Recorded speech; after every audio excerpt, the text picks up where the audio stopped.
ಕಷ್ಟ ಬರೋ ಮಾರ್ಗ ಯಾವ್ಯಾವುದು ಅಂತ ಗೊತ್ತಿಲ್ಲ. ಅದು ಹಣದ ರೂಪದಲ್ಲಿ ಬರಬಹುದು, ಮಗನ ರೂಪದಲ್ಲಿ ಬರಬಹುದು, ಮಗಳ ರೂಪದಲ್ಲೂ ಕಷ್ಟ ಬರ್ಬೋದು, ಸೊಸೆ ರೂಪದಲ್ಲೂ ಕಷ್ಟ ಬರ್ಬೋದು. ಅದಕ್ಕೆ ಕಾಲ ಬಹಳ ಬದಲಾಗ್ತಿದೆ. ಈಗ ಎಲ್ಲರೂ ನಮ್ಗೆ ಗೌರವ ಕೊಡ್ತಿಲ್ಲ, ನಮ್ಮನ್ನು ಪ್ರೀತಿ ತೋರ್ತಿಲ್ಲ ಅಂತ ಮಾತಾಡ್ತೀವಿ. ಆದ್ರೆ ಗೌರವ ಕೊಟ್ರೆ ಗೌರವ ಸಿಗ್ತದೆ, ಪ್ರೀತಿ ತೋರಿದ್ರೆ ಪ್ರೀತಿ ಸಿಗ್ತದೆ, ದ್ವೇಷ ತೋರಿದ್ರೆ ದ್ವೇಷ ಸಿಗ್ತದೆ. ಅದು ಪಟ್ಟಣದಲ್ಲಿ, ಮೈಸೂರು ಪಟ್ಟಣದಲ್ಲಿ ದೊಡ್ಡ ಶ್ರೀಮಂತರು, ದೊಡ್ಡ ಡಾಕ್ಟ್ರು, ಪ್ರತಿಷ್ಠಿತವಾದಂಥ ವೈದ್ಯರು, ಒಬ್ಬಳೇ ಮಗಳು ಮುದ್ದಾಗಿ ಸಾಕಿದ್ರು, ಕಾಲೇಜ್ಗೆ ಹೋಗ್ತಿದ್ಲು. ಯಾರೋ ಒಬ್ಬ ಬಡ ಹುಡುಗನ ಪ್ರೀತಿ ಮಾಡಿದ್ಲು. ಇಬ್ರು ಮದುವೆ ಮಾಡ್ಕೋಬೇಕು ಅಂತ ತೀರ್ಮಾನ ಮಾಡಿದ್ರು. ಡಾಕ್ಟರ್ ಮಗಳು ಅವ್ರ ಅಪ್ಪನಿಗೆ ಹೇಳಿದ್ಲು, ಅಪ್ಪ ನಾನು ಒಂದು ಹುಡುಗನ ಪ್ರೀತಿ ಮಾಡಿದ್ದೀನಿ, ಅವನನ್ನೇ ಮದುವೆ ಆಗ್ತೀನಿ ಅಂತ. ಡಾಕ್ಟರ್ ಹೇಳಿದ್ರು, ಮಗಳೇ ನನಗೆ ಗೊತ್ತು ನೀನು ಯಾರನ್ನ ಪ್ರೀತಿ ಮಾಡ್ತಿದ್ದಿ ಅಂತ ಗೊತ್ತು, ಅವನ ಬಗ್ಗೆ ಎಲ್ಲ ವಿಚಾರಿಸ್ತೆ ನಾನು, ತುಂಬ ಬಡವ, ಅವರ ಕುಟುಂಬ ಸರಿ ಇಲ್ಲ, ಅವ್ರ ತಂದೆ ತಾಯಿ ಸರಿ ಇಲ್ಲ, ನೀನು ಅವ್ರ ಮನೇಲಿ ಬಾಳ್ಲಿಕ್ಕೆ ಸಾಧ್ಯ ಇಲ್ಲ, ಬೇಡ ಅಂತ. ಅದು ನನ್ನ ನಿರ್ಧಾರ, ನಾನು ಪ್ರೀತಿ ಮಾಡಿ ಮದುವೆ ಮಾಡ್ಕೊಂತೀನಿ. ಇಲ್ಲ ಬೇಡ ಮಗಳೇ, ನನ್ನ ಮಾತು ಕೇಳು ಅಂದ್ರೆ ಅವರು. ದೊಡ್ಡಪ್ಪ ನನಗೀಗ 20 ವರ್ಷ, 18 ವರ್ಷ ಆದ್ಮೇಲೆ ಮುಗಿದೋಯ್ತು ನೋಡಿ, ಎಂಥ ಸ್ಥಿತಿ ಬಂತು ಈಗ. ಅಪ್ಪ ಅವನಿಗೆ 18 ಗಂಟೆ ಅಷ್ಟೇ ಮಾತಾಡ್ಬೇಕು ಅವ್ರ ಜೊತೆಲಿ, 18 ದಾಟಿದ್ಮೇಲೆ ಅವ್ರು ಇಷ್ಟ ಅಂತ ಬಿಡ್ಬೇಕು. ನಮ್ಮ ಇಷ್ಟ ಬಂದಂಗೆ ಮದುವೆ ಆಗ್ತೀವಿ. ಆಯ್ತು ಮಾಡಕ್ಕೆ ಹೋಗಿ, ನೀನು ಹಣೆ ಬರ ಅಂತ ಮದುವೆ ಮಾಡ್ಕೊಂಡು ಸುತ್ತಾಡಿದ್ರು. KRS ಅಲ್ಲೆಲ್ಲ ಓಡಾಡಿದ್ರು, ಎಲ್ಲ ಚಾಮುಂಡಿ ಬೆಟ್ಟ ಸುತ್ತಾಡಿದ್ರು.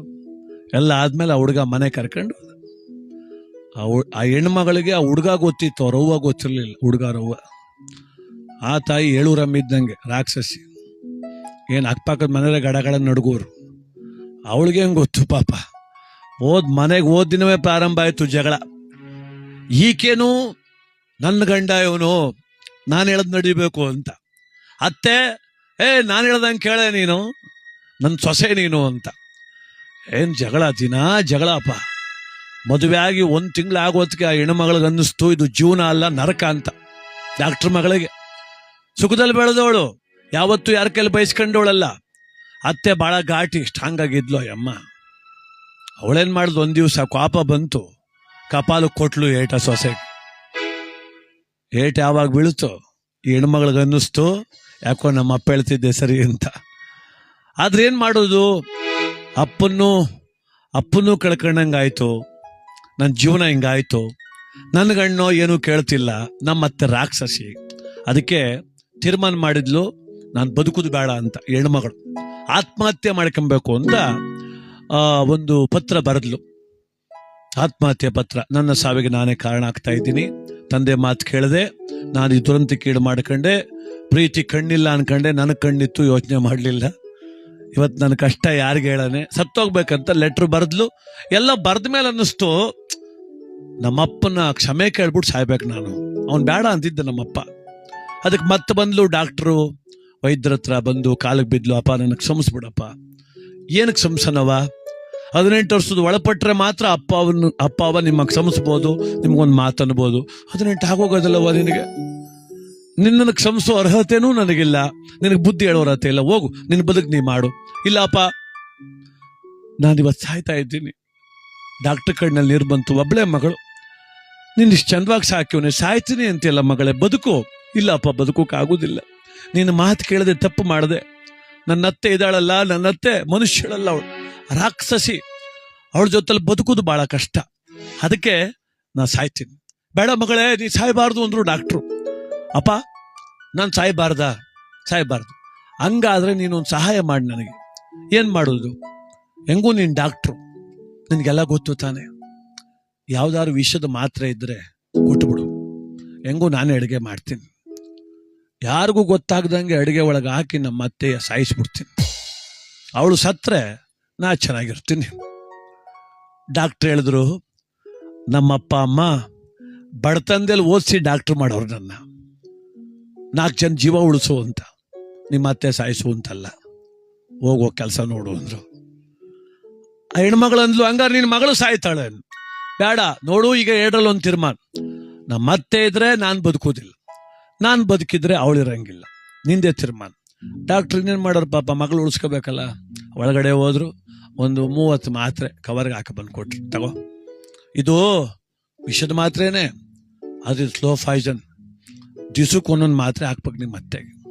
ಒಂದೇ ದಿನಕ್ಕೆ ಸತ್ತೋಗ್ಬಿಟ್ರೆ ಜನಕ್ಕೆ ಅನುಮಾನ ಬಂದ್ಬಿಡ್ತದೆ, ಅದಕ್ಕೆ ದಿನಕ್ಕೆ ಒಂದೊಂದು ಹಾಕ್ಬಿಡು, 30 ದಿನಕ್ಕೆ ನಿಮ್ಮ ಅತ್ತೆ ವೈಕುಂಠ ಸೇರ್ಕೊಂಡ್ಬಿಡ್ತಾಳೆ ಅಂದರು. ಆಯ್ತು. ಆಮೇಲೆ ಮಗಳೇ, 30 ದಿನ ಮಾತ್ರೆ ಹಾಕ್ಬೇಕಾದ್ರೆ ನೀನೇನು ಮಾಡ್ಬೇಕೀಗ, ಸ್ವಲ್ಪ ಪ್ರೀತಿ ನಡ್ಕೊಬಿಡು ನಿಮ್ಮ ಅತ್ತೆಯ. ನೀನೇ ನನ್ನ ತಾಯಿ ಅಂದ್ಬಿಡು, ನೀನೇ ನನ್ನ ಅಮ್ಮ ಅಂದ್ಬಿಡು, ಪ್ರೀತಿಯಿಂದ ಹೆಂಗೋ ನಡ್ಕೊಂಬಿಡು. 30 ಮಾತ್ರೆ ಮುಗಿಯೋತ್ಕೊಳ್ಳು, ಸತ್ತು ಹೋಗ್ತಾಳೆ, ಯಾರಿಗೂ ಅನುಮಾನ ಬರೋದು. ಅಯ್ಯೋ ಅಪ್ಪ, ಅಯ್ಯೋ ಪಪ್ಪ ಅಂತ ಮುತ್ತಿಟ್ಟು ಅಪ್ಪನಿಗೆ ಹೊರಟ್ಲು.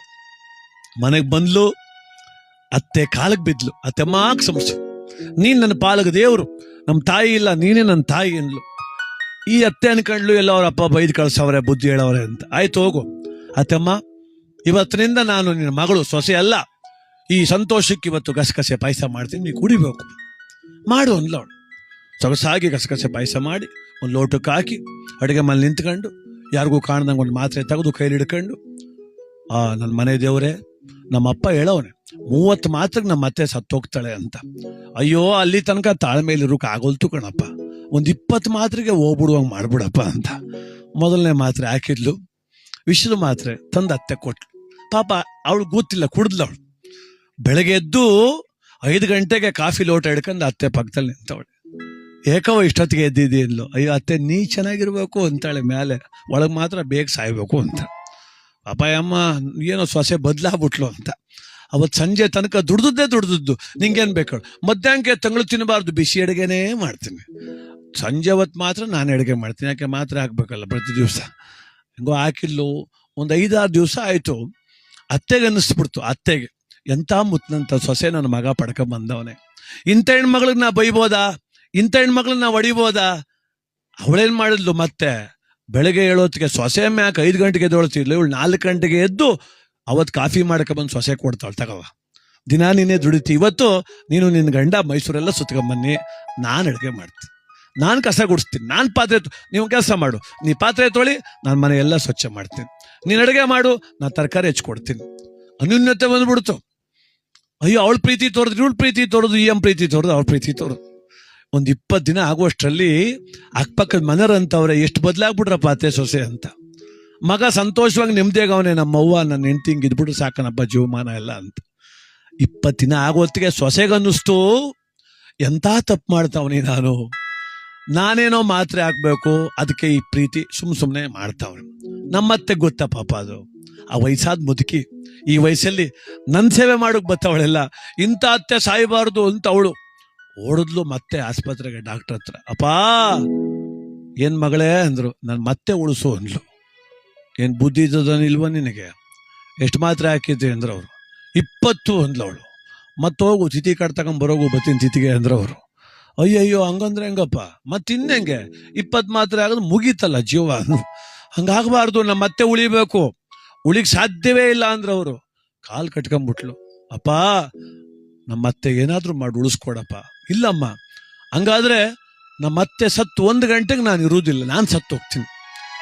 ಅಲ್ಲ, ಅವತ್ತು ಬಂದ್ಬಿಟ್ಟು ನಮ್ಮ ಹತ್ತಿದ್ರನ್ನ ಇರುವುದಿಲ್ಲ ಅಂತ ಮಾತ್ರೆ ಇಸ್ಕೊಂಡು ಹೋಗಿ ಹಾಕ್ಬಿಟ್ಟು ಇವತ್ತು ನಮ್ಮ ಹತ್ತು ಹತ್ರನ ಇರುವುದಿಲ್ಲ ಅಂತೀಯಲ್ಲ, ಸಾಧ್ಯವ ಇದು? ಇಲ್ಲ, ಉಳಿಲೇಬೇಕಾ? ಇನ್ಮೇಲೆ ಹಂಗೆ ಇರ್ತೀಯ? ಅಯ್ಯೋ, ನನ್ನ ಸಾಯೋ ತನಕ ನಮ್ಮ ಅತ್ತೆನ ನನ್ನ ತಾಯಿ ಥರ ನೋಡ್ಕೊಂತೀನಿ.